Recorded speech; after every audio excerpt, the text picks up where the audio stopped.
What is up, YouTube? It's your boy Millsy. Back with Hometown Commander, back for another episode of Millsy Brews, the show where I brew a version 1.0 deck list of the commander in front of us in my quest to brew the magic world. You know the motto, baby. It's ABB, always be brewing, and that's what we're back to do today. The deck list is going to be down in the description for you below, as well as I'd really appreciate if you could interact with the video, like, comment, subscribe, consider checking out those links in the description below. I'd really appreciate it. But today, finishing out our Tarkir content, I figured I'd have some fun. You know, I tried to look at commanders that are in the colors of these 5 clans that got covered in Tarkir, and I was looking through a bunch of Jeskai commanders for Jeskai Week. And one that I've kind of wanted to go back for a while and take a shot at is Zinnia Valley's Voice from the Bloomborough Commander deck. It gets +X+O, where X is the number of creatures you control with base power 1, and you can give all your creatures offspring. So if you cast them with offspring, when they come in, you get a 1/1 copy of it. Zinnia is a really fun choice of a commander. It can allow you to get a bunch of key ETB triggers off of creatures. But when I was looking at Zinnia again to do for the channel, and I kind of finished the deck up for Jeskai Week, it just kind of got pushed out by other options. I was trying to think of what fun creatures we could make with offspring. Like, what fun things are out there. And the thought immediately I had was, well, what about these creatures that you can play any number of, right? Because then you get benefits of them. And then my mind immediately landed on Hare. We'll talk about Hare in a second, but it's a creature I was like, well, you want more of them because then you make 1/1 tokens, and then Zinnia gets a buff for 1/1 tokens, and it just felt right. So we're going to talk about Hare. We're going to talk about damage our opponents when creatures come in, buffing our board, and just taking advantage of all these bunnies running around. But I want to say a quick thank you to the channel members. Thank you so much for supporting the channel. If you're interested in checking out all their videos just a little bit early for $1 a month, consider checking it out down below. But all right, what is Hare Apparent? Hare Apparent is a 2-mana 2/2 rabbit noble. This is when it comes in, we're going to make another rabbit tokens equal to the number of other creatures we control named Hare Apparent. And the deck can have any number of Hare Apparents. So the first one's not going to make 1, the second one's going to make 1, the third one's going to make 2, and so on and so forth. The nice thing about Zinnia, remember, is it can give it offspring too, so it gets a copy, meaning the first one, right, you'll start getting more and more. And there's a lot of ways we can take advantage of Hare Apparents, especially with multiple ones down. The deck has a lot of way to interact with this idea. You have something like Jolly Balloon Man that for 1 mana can just make a copy of Hare Apparent, right? That's great, getting you more rabbits, and it's the base 1/1, so it'll count for Zinnia's ability and all that good stuff, and it gives it flying and haste. But I also thought about something fun like Mystic Reflection. This is an instant that says we choose target non-legendary creature. Next time one or more creatures would come in, they'd come in as copies of that creature. So what we would basically do is we would play a Hare Apparent somehow. Its trigger would go on the stack to make a number of rabbits equal to the number of creatures named Hare Apparent. We would respond with Mystic Reflection, targeting Hare Apparent. All those rabbits then come in as copies of Hare Apparent, and then all of them are going to make more rabbit tokens. Now, I will tell you straight up, the deck is not necessarily built to give all the rabbits haste. The deck is built to damage our opponents whenever the rabbits come in, because as we exponentially increase these rabbits, I think this is the line that makes more sense. Using creatures and enchantments that deal damage to our opponent whenever creatures comes in. Specifically, we really like these creatures because, remember, Zinnia can give them offspring, meaning you can get a second copy. And in the case of Agate Instigator, you can actually get a third copy with it having offspring and Zinnia giving it offspring. But again, all these just deal damage to an opponent every time each a creature comes in. And if we can stack these up, right, every time a bunny's coming in, you're dealing 1, 2, 3, 4 damage to our opponent. Same thing with Impact Tremors and War Leader's Call. They're just on enchantments, dealing out that damage. War Leader's Call actually is a little nice because it hands out that buff as well. And then I immediately went to something like Legion Loyalty or Myriad because I was like, well, Hare Apparents aren't legendary, which means if we make more of them in combat in Myriad, we get more rabbit tokens, just basically leading to the beauty of that. Not only that, but more creatures are entering, meaning more damage triggers. I just think it makes a ton of sense. You could also look at something like Blade of Selves as well, right, to get onto a Hare Apparent and just get a bunch of value. But I think where we need to kind of also consider is we're not always going to see the damage pingers, even though I have 7 or 8 in the deck. Truthfully, you're not always going to see them. So how are we going to turn this situation into better for us? Well, buff the board, right? Things like Frostcliff Siege can give them all trample and haste.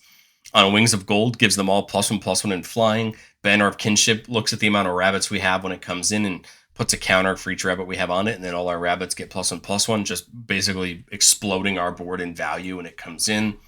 Renewed Solidarity gives them all +1/+, and adds the pretty fun ability that in our end step, we get to make a token for each, basically, rabbit that came in this turn, just kind of doubling the amount of rabbits we made that turn. And just really allowing us, for each rabbit token that came in, we get to copy it.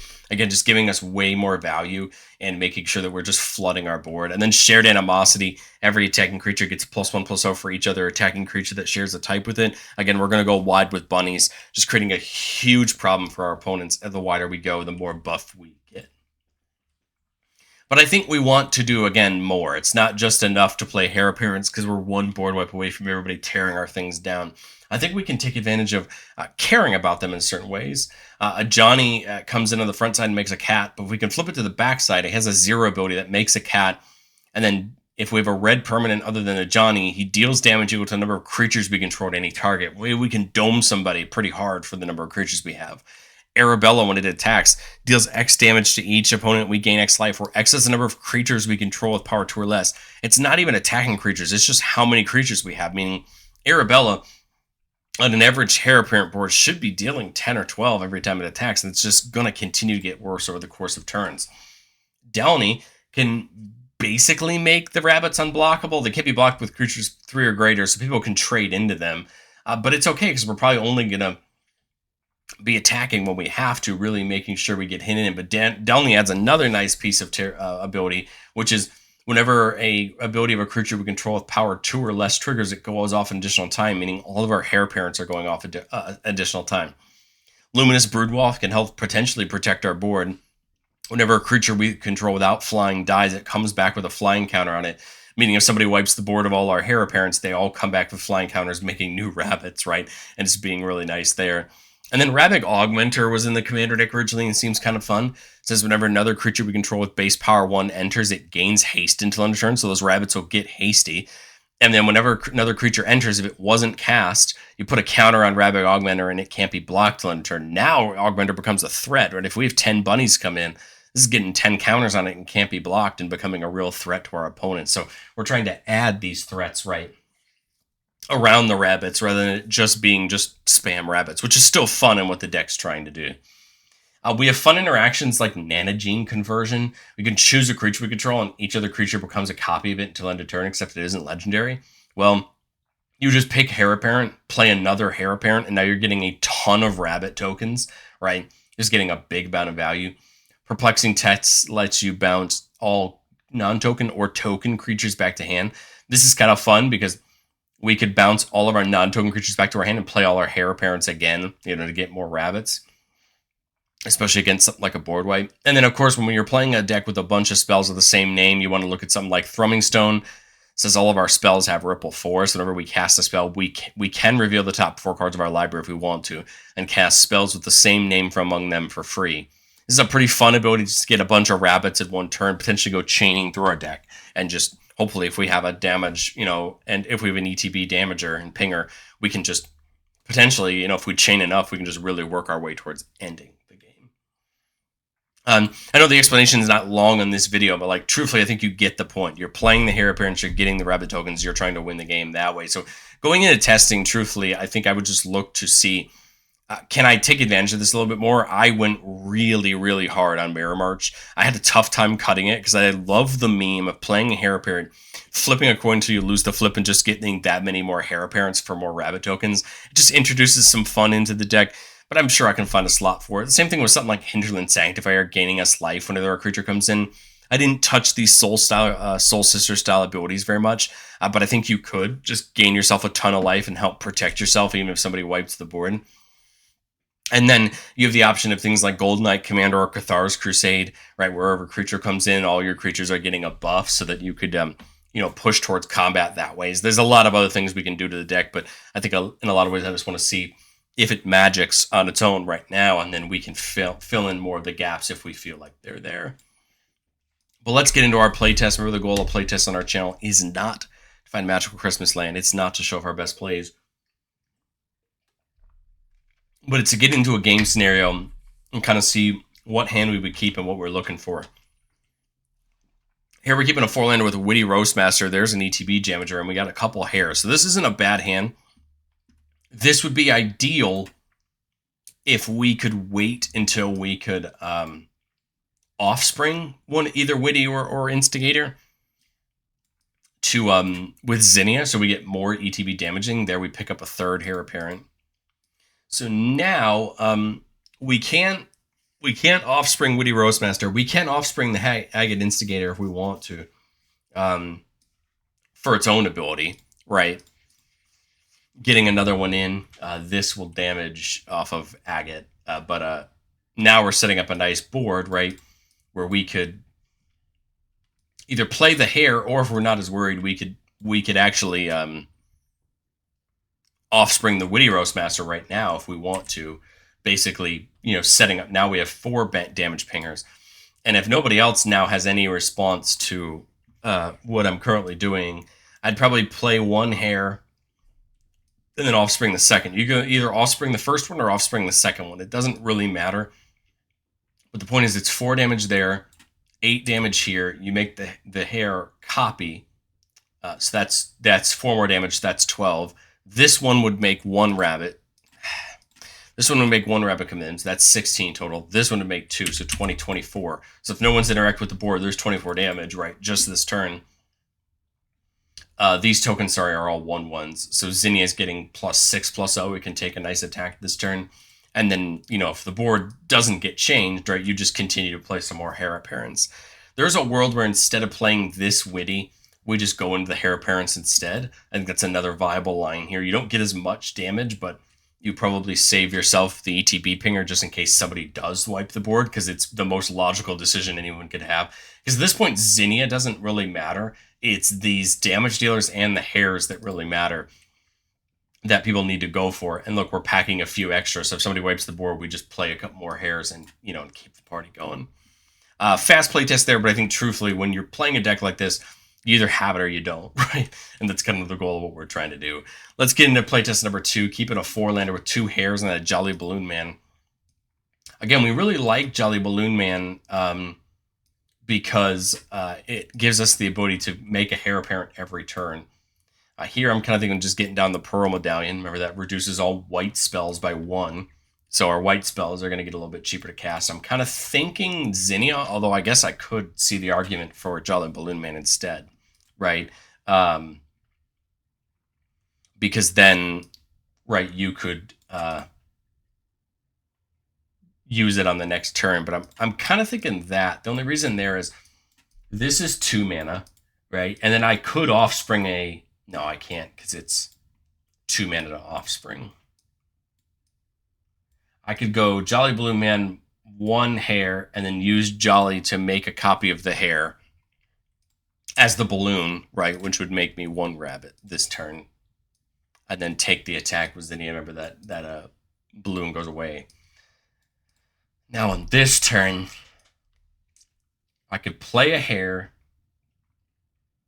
offspring it, and then use Jolly Balloon Man as my thought. So play the Hare, get a rabbit. Its offspring copy comes in, making 2 rabbits. Make the balloon copy with Jolly Balloon Man, making 3 rabbits. Attack with the ones that can attack, right? And Zinnia is now getting +7, 8, 9 this turn. So she's got a huge attack in the air, right? And then now, right, if nobody wipes the board, ooh, I love Broodmoth now to protect ourselves. It almost feels like it's worth it to do that. Play the Hare Apparent, make 2 more. Jolly Balloon the Hare Apparent to make 3 more, right? And just continue attacking with the rabbits. The nice part is now all these are being protected by Luminous Broodmoth, and I feel like we're in, some good shape to kind of call us looking pretty good on that one. Obviously, if no one board wipes, we just keep profiting value, right? Because that's truthfully how this is going to go. Not to be a broken record. Either they're going to have it or they don't have it. Here we're keeping a 3-lander with War Leader's Call. There's the Shared Animosity and Hare Apparent. So get the Soaring down turn 1. We are missing a red source, I'm now realizing. So that's a little awkward. We can play a Hare this turn. continuing to miss our red source is a little brutal, but let's see if we can hold on. I could go for a second rabbit, but I kind of want to wait just to see what this can hold for us. And we continue to miss out on our red source. That's a giant bummer.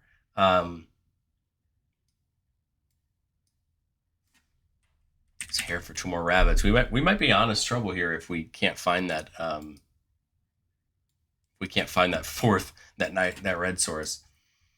There's nanogene conversion. Would make all our creatures into a copy of Hare Parent, but that doesn't really help us. Man, this is kind of a brutal one. I thought we were going to be good. I didn't even see that we didn't have a red source. So this goes to show you that sometimes you can brave it, but we're not really seeing as much. We'll go one more playtest since that one kind of failed out on me. Similar situation here in that we're missing 2 of our colors, but we do see multiple Hares. So I think we're going to have to scoop onto that one. Here we've got all 3 of our colors. We got the Hares, we got the Luminous Broodmoth, and we got the Reflection. So this is a great one. I like this one a lot more. The Triome tap to get us started. Get the bluffs in and nothing to do on turn 2, which is a-okay. Turn 3, get Zinnia down, right? So we've still got a couple lands. We've got the stuff brewing. Raise the Past is one of those cards on this deck that's going to see some love, right? Getting all of our Hares back. We'll play the Broodmoth this turn. Again, just to protect the board a little bit. Now I think we're going to start doing that. I think I'll offspring the Hare just to get a rabbit. Take our attacks here. Turn 6, now where we could start taking advantage of the Mystic Reflection. So if I offspring this Hare, we want to do it on the last one. So this Hare would come in, making 2 rabbits. The copy of the Hare would come in, and this is where we would respond with the Mystic Reflection, targeting Hare Parent. It would make normally 3 rabbits, but it's going to make 3 Hare Parents instead. And all 3 of these are going to go off at the same time. So all of them are going to see 6 Hare Parents. So we're going to make 18 rabbits, right? And now Zinnia is huge. If someone doesn't have a flyer, she's now a commander damage risk to our opponents because we'd have, 21 rabbits? I guess we could pick the Hare Parents that are 1/1s with offspring if we want to for a better Zinnia thing. But either way, now Luminous Broodmoth is at least protecting the real ones, but now Zinnia probably knocks somebody out in the air this turn if nobody has a flying blocker, and then we're just waiting on a board wipe. And if somebody does wipe, past the Broodmoth, we do have to raise the Past to get them back from the graveyard. But this just goes to show you that again, that was without an ETBer would have been even more ideal, right? To get more out of it. But again, we're not always going to see them. But let me know, what do you think of Zinnia down in the comment section below. Pretty quick one today, because truthfully, it's kind of I don't say meme in a negative way, but it kind of is, right? Truthfully, you're going to do your thing or you're not. And again, I think we can, if you really care about this idea, I think in testing we could round out, specifically, like I said, more way to damage your opponents when they come in, more ways to get more copies. You could double your tokens a little bit more. You could give your tokens haste. There's a lot of ways we could kind of continue to iterate around this base to make this deck better. But I just thought Zinnia Hares would be fun. I'd love to know what you think down in the comment section below, and I will catch you on the next one.